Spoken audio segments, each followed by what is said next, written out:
పట్నం రాజేంద్ర రెడ్డి గారికి వచ్చి చెప్పండి. చాలా పెద్ద ఇష్యూ కదా అప్పుడు. పట్నం రాజేంద్ర రెడ్డి గారికి ముందు రైల్వే ట్రాక్ మీద మృతదేహం మీకు చాలా ఇబ్బంది పెట్టినట్లుగా అనిపించింది. అవును, Arunakumari rape and murder.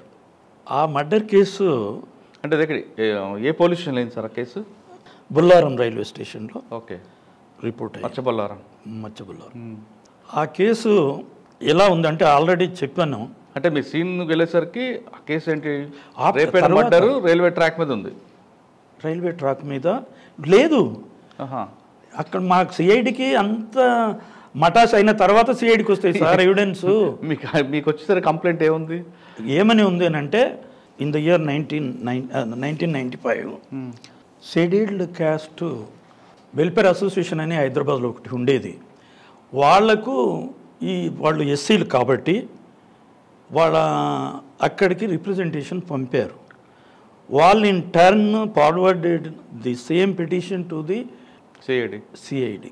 In turn the case was interested to me for enquiry and report. దాన్ని నాకు ఇచ్చిన తర్వాత నేను ఏం చేశానంటే ఇమ్మీడియట్గా ఒక మెసేజ్ రైల్వే ఎస్పీకి పెట్టాను. అప్పుడు 15/6/1995 మీకు వచ్చిన కంప్లైంట్ ఏముందండి అందులో?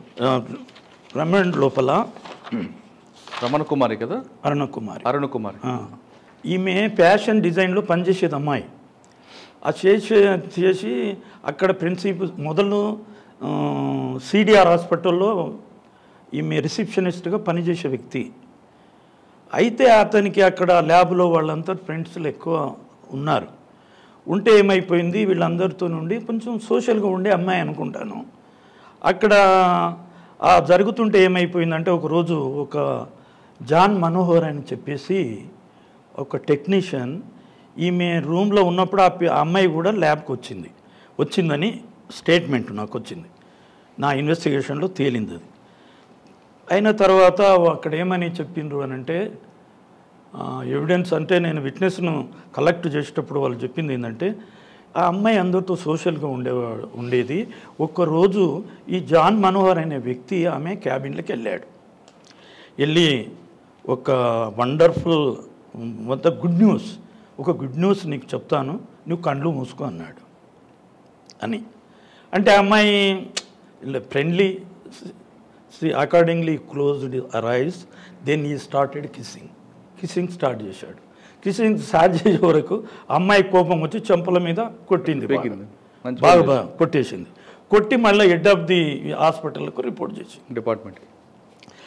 చేసినప్పుడు ఏమైపోయింది అని అంటే అక్కడ మేనేజ్మెంట్ ఏం చేసింది, యూజ్లెస్ఫుల్గా ఉన్నావు నువ్వు అట్లా ఇట్లా అని చెప్పేసి వీడు ల్యాబుల్ని పని చేయకూడదు అట్లా ఇట్లా అని చెప్పి విని అక్కడి నుంచి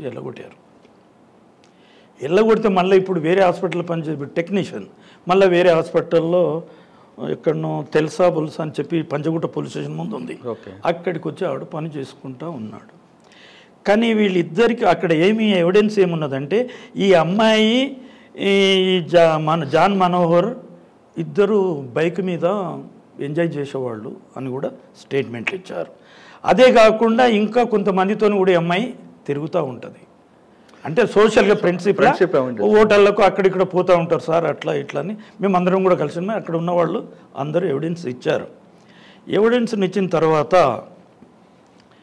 అప్పుడు వీళ్ళ ఎవిడెన్స్ని అంతా తీసుకొని ఇప్పుడు అక్యూజ్డ్లను మనము ట్రేస్ అవుట్ చేయాలి. కానీ కంప్లైంట్ మాత్రం రేప్ అండ్ మర్డర్ ఉంది మీకు. Unknown person unknown persons. ఆ రేప్ కేసు ఇంతమంది కలిసి చేసినారు, రైల్వే ట్రాక్ మీద పడేసిందని అలిగేషన్ అంతే. దాన్ని మనకు తర్వాత వచ్చింది. అప్పుడు నేను లోకల్ పోలీస్కు రైల్వే పోలీస్కు మెసేజ్ పెడితే ఈ ఐఓ ఎవరు దీంట్లో ఐలై అనేటి అతని ఒక sub inspector first IO Bollaram railway పోలీసులో ఆయన ఏం చేసింది, ఇంకో కొంతమంది ఉన్నారు ఇన్క్వెస్ట్ పంచనామా కండక్ట్ చేసేటోడు అక్కడ ఎంతమంది ఉన్నారో వాళ్ళందరినీ కూడా నాకు ప్రొడ్యూస్ చేయాలి అని చెప్పి మెయిల్ పెట్టాను ఎస్పీకి రైల్వేస్.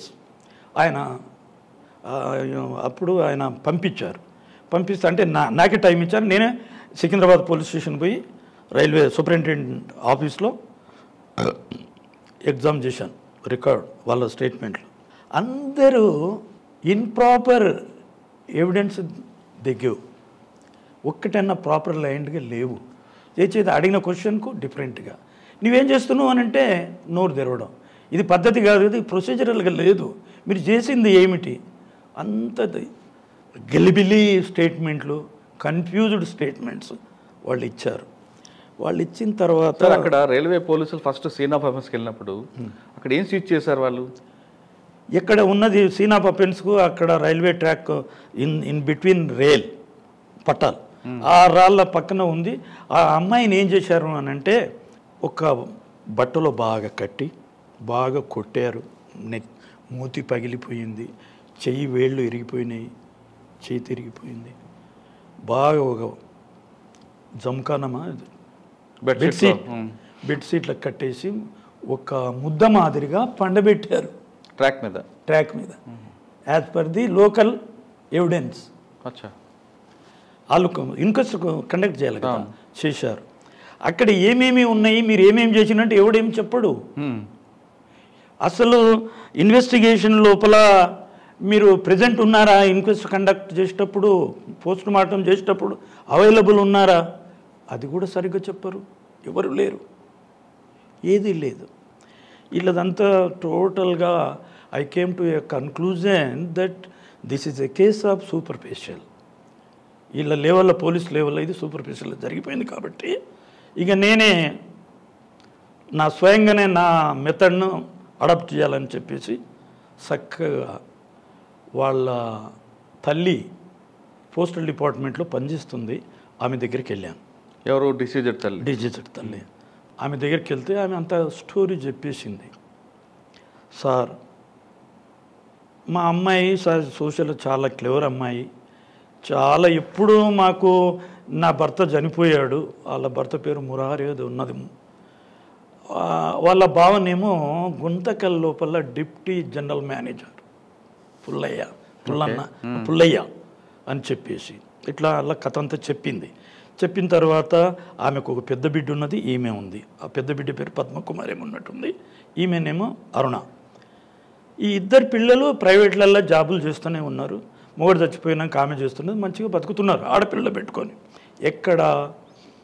బొల్లారము రైల్వే స్టేషన్ ఆడొక మందిరం ఉన్నది సార్, అక్కడ పెద్ద మందిరం ఉంటుంది. రాజనరసింహ ఉండేవాడు ఇంతకుముందు అక్కడ ఇల్లు.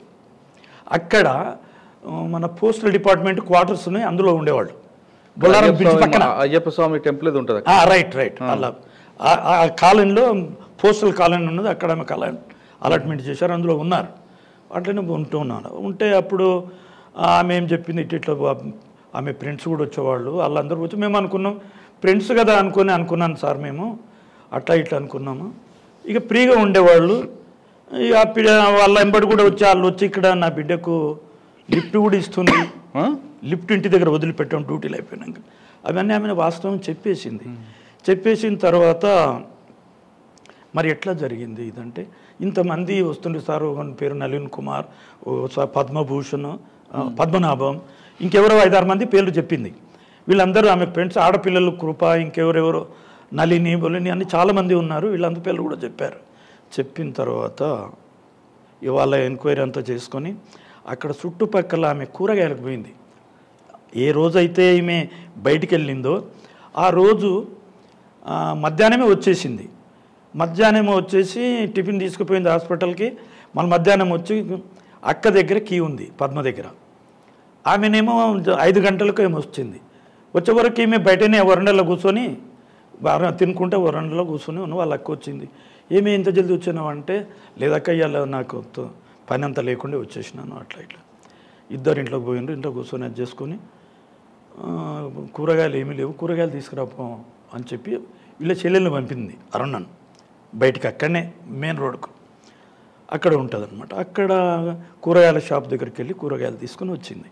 కూరగాయలు తీసుకొని వచ్చిన తర్వాత వీళ్ళు వంట చేస్తుంది అక్క. ఈ అమ్మాయి వరండాలో ఫోన్ వచ్చింది ఆమెకు. అప్పుడే ఫోన్ వస్తుంటే మాట్లాడింది. ఎవరు కృప అని చెప్పేసి ఆడోళ్ళ పేరు చెప్పి ఏదో చెప్పిండ్రు. నీవు ఇమ్మీడియట్గా బొల్లారం బస్ స్టాండ్ దగ్గరికి రా అని చెప్పేసి, బొల్లారం కాదండి, అల్వాల్ బస్ స్టాండ్ దగ్గరికి రా అని చెప్పేసి అంటే, ఈ అమ్మాయి కూరగాయలు తెచ్చిన తర్వాత మళ్ళీ బొల్లారంకి అక్క నేను ఇప్పుడే వస్తానని చెప్పి వెళ్ళిపోయింది. వెళ్ళిపోయి వీళ్ళు వస్తుంది వీళ్ళు ఫ్రెండ్స్ ఉన్నారని వాళ్ళకు అది తెలుసు కదా, ఎక్కడో ఫ్రెండ్స్తో ఎక్కడన్నా ఎంజాయ్ చేస్తున్నారు ఏమో, ఎక్కడో నన్ను క్లబ్లో బొబ్బులో అన్న థింకింగ్లో ఉండి 2 గంటల రాత్రి అయినా కూడా వీళ్ళు అప్పుడు వీళ్ళకి మనసుకి ఇంత రాత్రి అయిపోయా రాకపోయా ఏమైపోయా అని చెప్పి పరిశాన్ అయిపోయారు. తెల్లారిపోయింది, రాలేదు. అప్పుడు ఆమె పోలీస్ స్టేషన్ పరిగెత్తారు, రాత్రి రాలేదు మా బిడ్డ అట్లా అంటని. అయితే వీళ్లకు అప్పుడు టెలిఫోన్ లేవు కదా, ల్యాండ్ లైన్ టెలిఫోన్లు ఉన్నాయి. మరి మొబైల్ ఫోన్ ఉందంటున్నారు, వచ్చిందంటున్నారు కదా, ఎక్కడి ఫోన్ మాట్లాడుతుంది అని అన్నారు. ఆమె అమ్మాయి దగ్గర ఉంది, ఇంట్లో లేదు. అమ్మాయి దగ్గర మొబైల్ ఫోన్ ఉంది, మొబైల్ ఫోన్ ఉంది, వాళ్ళ ఇంట్లో ల్యాండ్ ఫోన్ లేదు. అప్పుడు కొత్త వెళ్ళినాయి అప్పుడు అనుకుంటాను. అప్పుడు కూడా తక్కువ, అవి చాలామంది దగ్గర లేవు, డబ్బులు ఉన్న వాళ్ళ దగ్గరనే ఉంటాయి అవి. అయితే అప్పుడు ఒక యునానిమస్ కాల్ వచ్చింది వాళ్ళ అమ్మకు. ఆమెకు మొబైల్ ఉంది, ల్యాండ్ ఫోన్కి వచ్చి. ఓహో, ఆమె తల్లి దగ్గర లేదు. ఈ ల్యాండ్ ఫోన్ డిపార్ట్మెంటల్ కదా, ల్యాండ్ ఫోన్కి వచ్చింది. శ్రీనివాస్ అనే ఒక అతని ఫోన్ చేశాడు ఆమెకు, ఇట్లా చూడమ్మా 5-6 మంది కలిసి ఉన్నారు, ఈ అల్వాల బ్రిడ్జి పక్కకు రమ్మన్నారు, అక్కడ మీరు అన్నట్టు జ్ఞాపకం చేశారు అయ్యప్ప టెంపుల్ దగ్గర. అక్కడ కింద కూర్చొని వీళ్ళు గ్యాదర్ అయ్యారు. గ్యాదర్ అయిపోయిన తర్వాత వీడు ఈ నలీన్ అనేటోడు వీనితో కూడా లింకు ఉన్నదన్నట్టుగా అనుమానాలు అమ్మాయికి. అయితే వీడు జాన్ మనోహరానికి కూడా లింక్ ఉన్నదని అనుమానం, వాడు వేరే ఉన్నాడు. అయితే వీడు ఏం చేసినాడు, జాన్ మనోహర్ గారు ఈమెను ప్రేమిస్తా పెళ్లి చేస్తా అని చెప్పేసుకుని ఒడంబడిక చేసుకున్నారు. చేసుకున్న తర్వాత అసురెన్స్ ఇచ్చి వీడేం చేసిండు, వాని మేనమర్దలను మళ్ళీ పెళ్లి చేసుకున్నాడు. చేసుకున్న తర్వాత వీళ్ళిద్దరికి ఘర్షణ వచ్చేసి ఈ అమ్మాయిని అనుకుంటా సెకండ్ థాట్కి వెళ్ళిపోయింది. ఇక నలీన్ గారినో ఏమన్నా వాళ్ళ పెట్టుకో, వీళ్ళందరూ దోస్తులే, ఫ్రెండ్సే. ఈ నవీన్ వీళ్ళందరికీ అంతా, ఈ జాన్ మనోహర్ గారు వీళ్ళందరూ ఫ్రెండ్స్. వీళ్ళందరూ కలిసి 5-6 మంది అది వచ్చింటే అక్కడ డిస్కషన్స్ అయిపోయినాయి. ఈ అందరి మీద నీవెట్లా పెళ్లి చేసుకున్నావురా అని చెప్పేసి, నువ్వు వాని మీద ఏం చేసినావు, నీవు ఎందుకు చేసినావు, నువ్వు పెళ్లి చేసుకున్నావు అని గొడవలు వచ్చినాయి. గొడవలు వచ్చే వరకు ఈ నవీన్ గాడు అనేటోడు ఏం చేసినాడు, అక్కడ ఒక బ్లంట్ పెద్ద కర్ర, అది మొద్దు లేక ఉంటే అది తీసుకొని అమ్మాయి మీద కొట్టేశాడు, తల మీద కొట్టాడు. అది ఎవరు ఒక అందులోకి వెళ్ళి ఒక శ్రీనివాస్ గాడు తల్లికి ఫోన్ చేశాడు, లేదమ్మా ఇటు జరిగింది. జరిగిన తర్వాత ఈమె ఏకదమ్ ఇమ్మీడియట్గా కొలాప్స్ అయిపోయింది. కొలాప్స్ కాగానే మళ్ళీ వీళ్ళు బట్టి 10 చేస్తుంటే, అంతకుముందు 2-3 రేపు చేశారు చీకట్లో, రాత్రిలో సేపు అయిన తర్వాత వీడు నవీన్ గాడు అనేటోడు నలీన్ అనేటోడు కొట్టే వరకు నేను కూడా సపోర్టుకు, నేను కూడా కట్టుతాను, వాడే చెప్పేటోడే మళ్ళా నేను కూడా కొట్టాను, ఆమె పడిపోయింది. అది ఆల్వాల్ రైల్వే స్టేషన్ పక్కన జరిగింది కదా సార్, పక్కనే. అది మీరు బొల్లారం కాదు, అది ఆల్వాలే. అది అల్వాలే, ఆ రైతు బజార్ రైల్వే జ్యూరిడిక్షన్ బొల్లారంకి వస్తుంది. నాకు బాగా గుర్తుంది, రైల్వే స్టేషన్ ఉంటుంది, ఇటువైపు రైతు బజార్ ఉంటుంది, ఒకవైపు అది అయిపోయిన తర్వాత పైన ఫ్లైఓవర్ దాని కిందనే జరిగింది అంతా, నాకు గుర్తుంది. అక్కడ పెద్దగా ఒక గుళ్ళు ఉండే, హిందూ దేవాలయాలు, జాతరలు తాగుతుండే, 3-4 గుళ్ళు ఉంటాయి అక్కడ. జాతర ఎవ్రీ సండే కిర్చిపోతుండే జనాలు అక్కడనే. అక్కడ 2-3 ఫంక్షన్లకు ఉండేది పోయినా ఆ జాతరలకు. అయితే ఈ విధంగా చెప్పిన తర్వాత ఏం చేశాడు వాడు, ఇటు జరిగింది అయినాక ఆమెను ఏం చేయాలని చెప్పేసి బెడ్షీట్లు కట్టి రైల్వే ట్రాక్లో పట్టేశారు. ఈ విధంగా ఇది చంపినరమ్మా అని చెప్పి ఈమెకు కాల్ చేశాడు. కాల్ చేయగానే ఆమె పోలీస్ స్టేషన్ పరిగెత్తిన తర్వాత అక్కడ కేసు వాళ్ళంతా చేసిన పంచనామా, పోలీస్ లోకల్ ఎంక్వైరీ ఆ విధంగా జరిగిపోయింది. నాదేం జరగాల అయిన తర్వాత ఆమె ఎవిడెన్స్ని పట్టుకొని కూరగాయల యజమాని కూడా ఎంక్వైరీ చేశాను. ఆ గుడి దగ్గర పూజారులు వాళ్ళంతా పండుకున్నారు, మాకేం తెలియదు సార్ అన్నారు. ఈ కూరగాయలకు వచ్చినోడు మాత్రం వచ్చింది సార్, తీసుకొని పోయింది అది ఇది అని చెప్పి వాడు చెప్పాడు. చెప్పిన తర్వాత నేను ఇక చక్కగా పుల్లయ్య దగ్గరికి పిలిపించాను. ఎట్టెట్ట జరిగిందంటే, ఇది వాస్తవం సార్, మీరు పోలీసు వాళ్ళు ఏమీ సరైన ఇన్వెస్టిగేషన్ చేయలేదు, ఎస్సీలు అంటే ఎవరు చేయరు సార్, ఈ విధంగా జరుగుతున్నది ఎవరు పట్టించుకోరు, అట్లా ఇట్లా అని చెప్పేసి నాతో చెప్పాడు. నాతో చెప్పిన తర్వాత ఈ జాన్ మనోహర్ అనేటోడు న్యూ సిటీ హాస్పిటల్లో టెక్నీషియన్గా మళ్ళీ పనిచేస్తున్నాడు.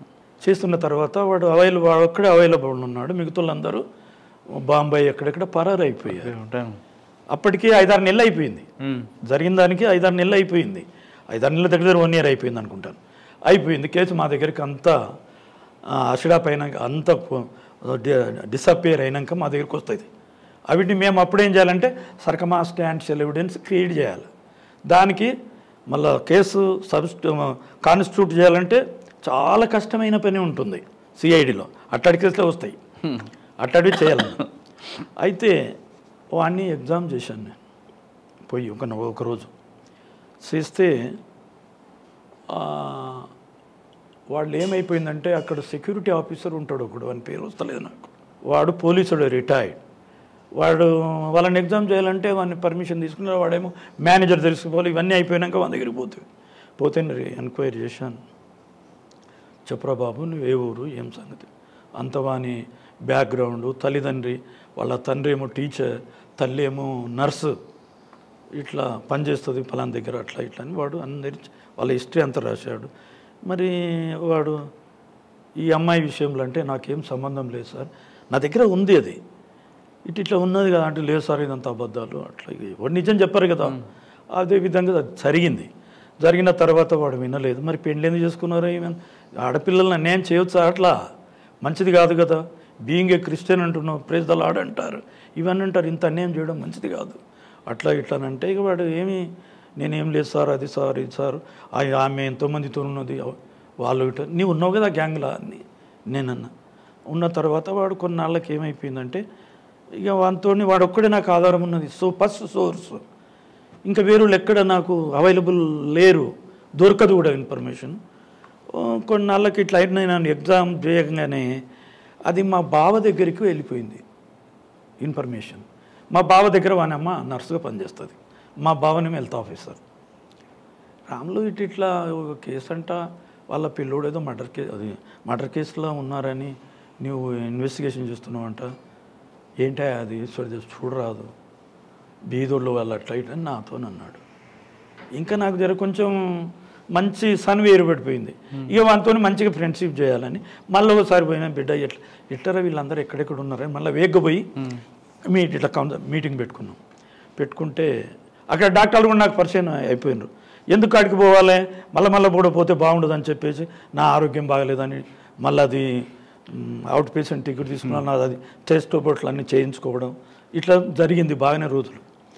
జరిగిన తర్వాత ఓ రోజు ఇట్లనే గట్టిగా పట్టే వరకు కొందరు అక్కడ పోయినారు, సార్ పోయి ఉన్నట్టున్నారు, అడ్రస్లు తెలియవు, మరి ఎట్లరా అట్లా ఇట్లానంటే, బిడ్డ నీవైతే మరి నీవు వాళ్ళ అడ్రస్ ఇవ్వకపోతే నీవు లోపల అవుతావు, నీ మీద ఆధారాలు ఉన్నాయి, నీ మీద కేసు కట్టేస్తాను నేను అట్లా ఇట్లా అంటే, వద్దు సార్ నీ కాలు మొక్తా అట్లా, మీరు ఎంత అంటే డబ్బిస్తా అట్లా ఇట్లా అన్నాడు.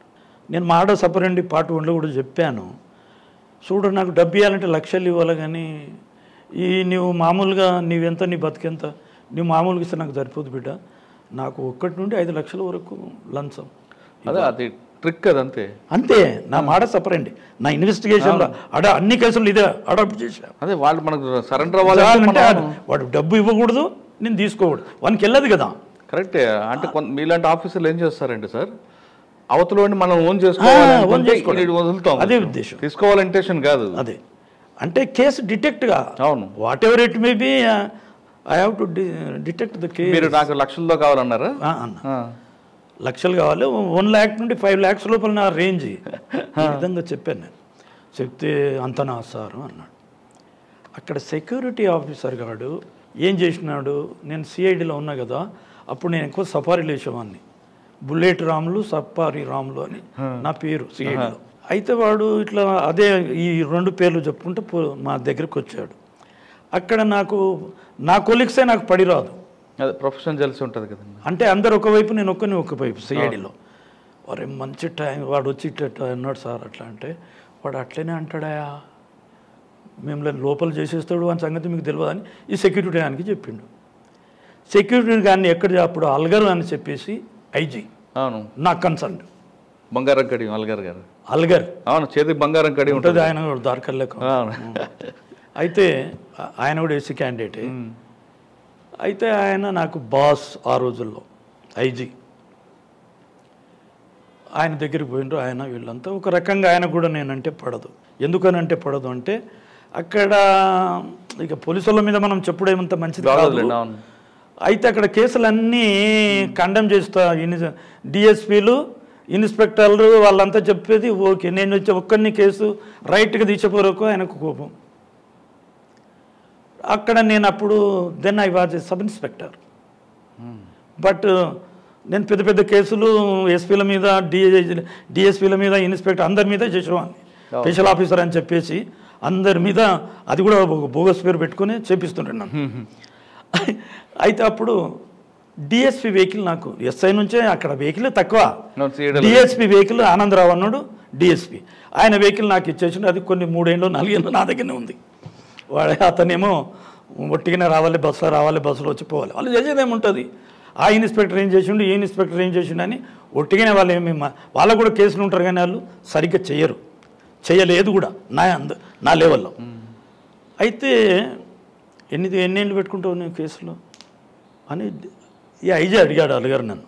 అడిగితే నేనేమన్నా, సార్ నాకేం అక్కరుంది సార్ వెహికల్తో, నాకు ఇన్వెస్టిగేషన్లో నా దగ్గర బుల్లెట్ ఉంది, నేను దాని మీద పోయి చేసుకుంటాను, నేను అట్లా నాకు అక్కరం లేదు సార్. అది ఎట్లా అంటానంటే ఆ వెహికల్ ఇచ్చేసి ఇమ్మీడియట్ అన్న.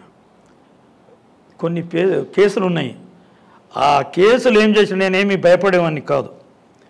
ఆయన ఐజీ, నేను ఒక ఎస్ఐ లెవెల్ మనిషిని, ఆ బండలు తీసుకొని ఆయన ముఖం మీద కొట్టా, ఐజీ ముఖం మీద. ఒకప్పుడు కొట్టినప్పుడు ఈ కేసు నేను దొరికిపోయింది ఆయన దగ్గరికి వచ్చింది. ఓహో, అందరు కలిసి ప్లాన్ వేసి యాంటీ కరప్షన్కు, వీళ్ళంతా పుణ్యాత్ములు నా మీద, యాంటీ కరప్షన్కు డైరెక్ట్ చేశారు. వీణ్ణిగా ఎవరిని చేసిండి ఈయన్ని సెక్యూరిటీ ఆఫీసర్ న్యూ సిటీ హాస్పిటల్లోని ఆ పోరగాన్ని తీసుకొని పోయి ఏసీబీలో కంప్లైంట్ ఇచ్చారు. అది ఎప్పుడో ఒక వారం ముందు అవన్నీ జరిగిపోయినాయి. నేను అడ్మినిస్ట్రేటివ్ ఆఫీసర్ కూర్చొని మాట్లాడుతున్నాము. అంటే ఇద్దరము కూర్చొని, ఆయన బ్రాహ్మణ్, నేను ఎస్సీ, కానీ క్లోజ్ ఫ్రెండ్స్. ఒకరిని ఒకరు తినేవాళ్ళం కాదు. ఆఫీస్లో హెడ్ ఆఫీస్లో నేను ఉంటే ఇద్దరం కలిసి తినేవాళ్ళం. ఇద్దరం కలిసి ఆయన ఎవరి దగ్గర పోవడం, నేను కూడా అంతే.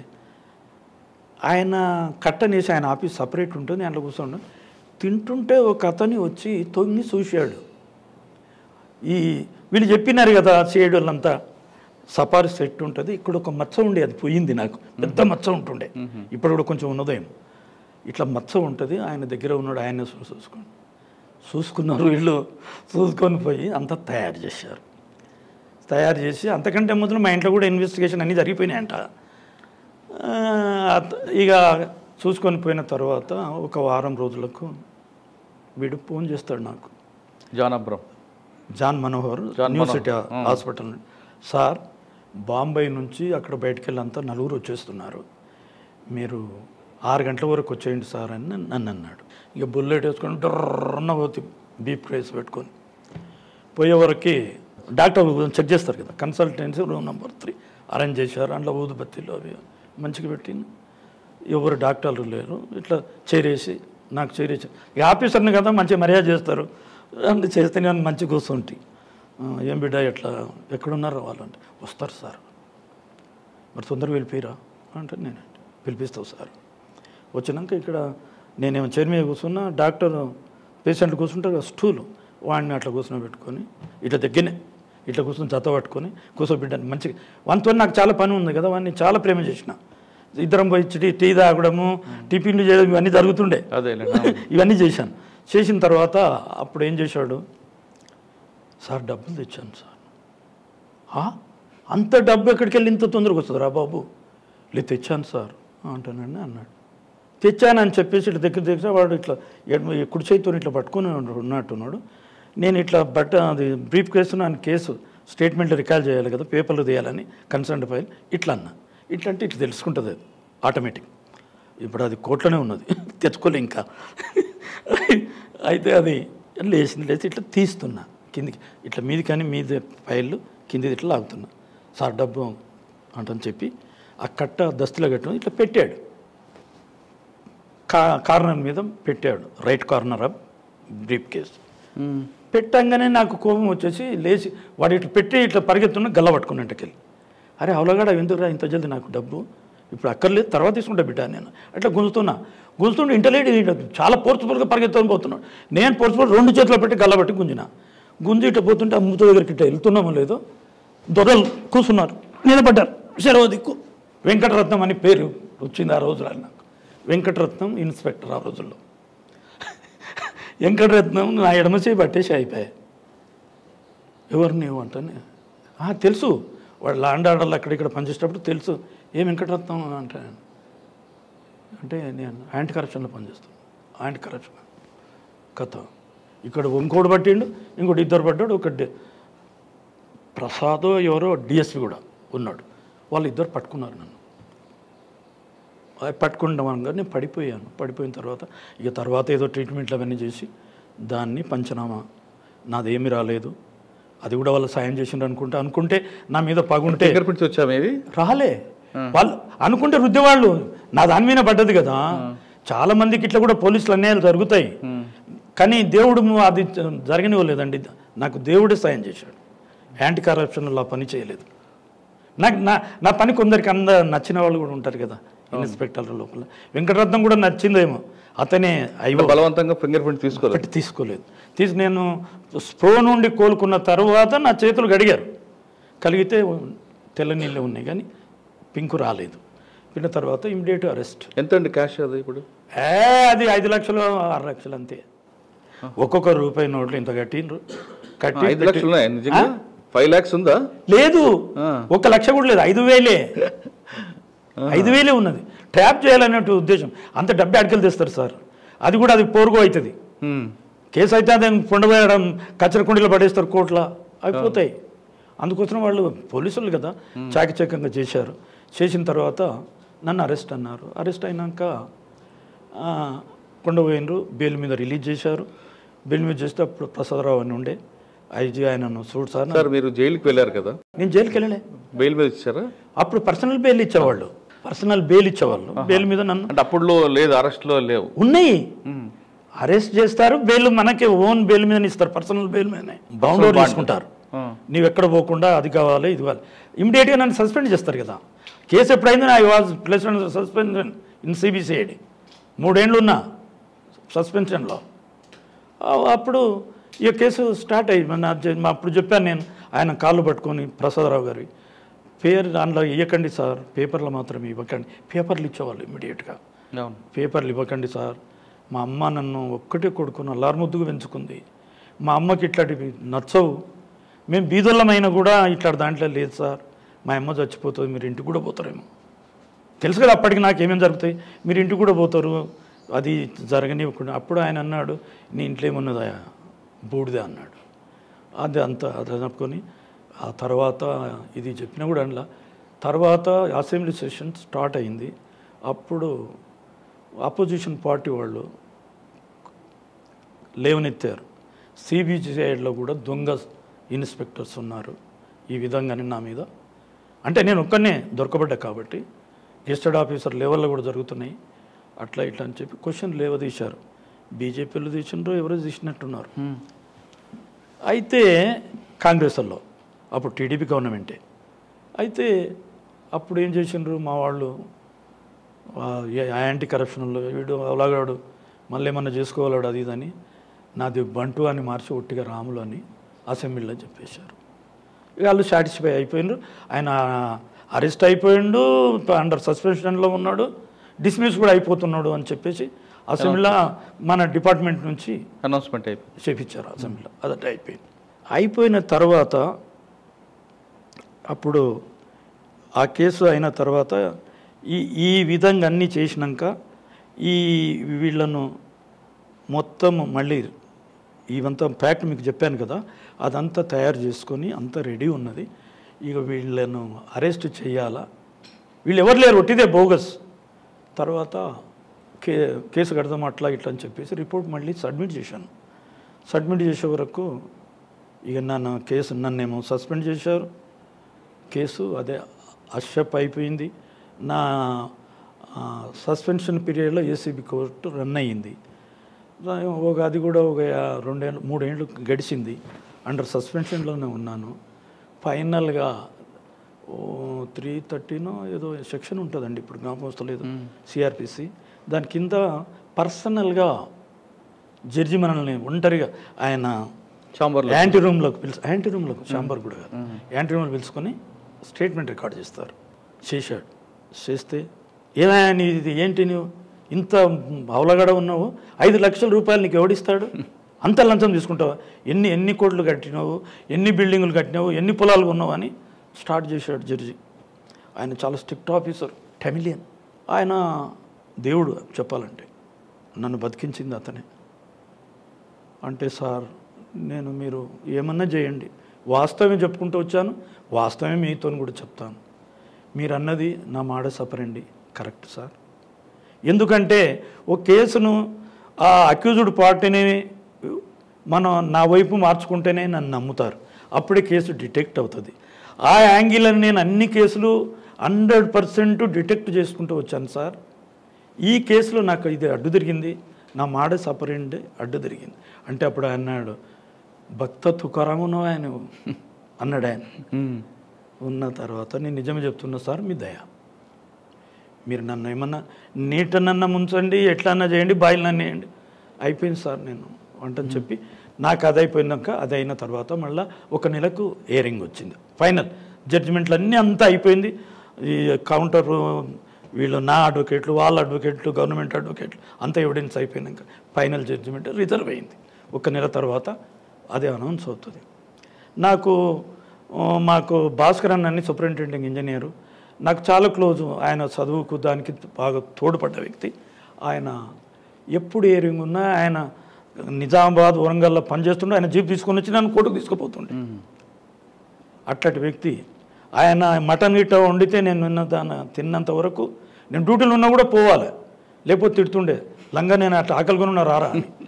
అంటే ఇక పెద్దన్నా కదా అని పోయి అట్లనే ఆయన చెప్పినట్టు వింటుంటే, ఆయన చెప్పినట్టే చదువుకున్నాను, ఆయన వల్లనే ఇంత ఆఫీసర్ కాగలిగిన.